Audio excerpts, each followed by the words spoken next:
plutôt que de laisser s'approprier les jardins, il faudrait qu'on les organise un peu. Alors elle a pris de sa propre initiative et elle disait aux gens, il faudrait que vous mettiez à la suite de l'autre, ainsi de suite. C'était un peu l'anarchie. Quelques années après, un élu municipal qui était instituteur à l'école Romain Rolland, il a pris à son compte cette affaire.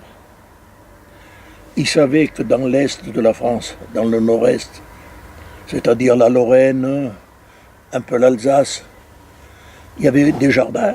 Et comme il avait des parents dans ce secteur, eh bien, un jour en allant voir, il s'est intéressé à savoir comment on faisait les jardins, pourquoi ils avaient été faits. Et là, il est venu, il a monté un dossier qu'il a remis au conseil municipal, dont il faisait partie, ce qui lui a permis de défendre son projet. Et là, la ville a pris conscience que ce terrain ne pouvait pas servir à autre chose. Alors elle s'est dit, il faudrait qu'on fasse un groupe de travail et qu'on essaye de monter ces jardins. C'était en quoi? C'était en 73, ça, par là? 75-76.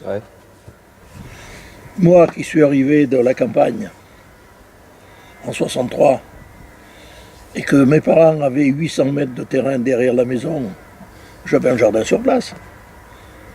Je me suis trouvé là, enfermé dans un HLM. Je dis, moi, ça ne peut pas faire ça. Il me faut une activité en dehors de mes 8 heures à l'usine. Surtout que je faisais les équipes. Alors donc, j'ai demandé, je me suis renseigné, puis il y en a un qui m'a dit, mais tu es chez Michelin, tu demandes, et tu auras un jardin. Et ils m'ont affecté un jardin. Ce jardin, aujourd'hui, c'est Citroën qui est dessus. Ah oui. Quand je vais amener ma voiture, qui c'est une Citroën, je me dis, tiens, je passe sur mon jardin maintenant. C'est un peu l'humour à faire. Et quand j'ai su qu'il y avait ce groupe de travail qui se montait, connaissant des gens à la ville de Clermont, je me suis dit, pourquoi pas. Et j'ai dit, dites donc, vous prenez des gens là, moi je jardine, je voudrais bien faire partie de votre groupe de travail. J'ai donc amené mon savoir-faire. Et donc, j'ai été accepté avec un autre, et on a fait partie de ce groupe de travail. On se réunissait 1 ou 2 fois par mois. Le service technique de la ville faisait des plans, on regardait si ça allait, si ça allait pas. Et on a travaillé de 87 à 88, fin 88. Et en 89, on a distribué les jardins. Et quand vous dites fin de 87-88, vous faisiez quoi? On avait d'abord commencé par définir comment on allait faire le jardin. Mais en 88, il a fallu que les entreprises fassent le clôturage, mettent les bornes, mettent les grillages tout autour. Enfin bref, il y a eu toute une organisation que c'est une entreprise qui l'a fait.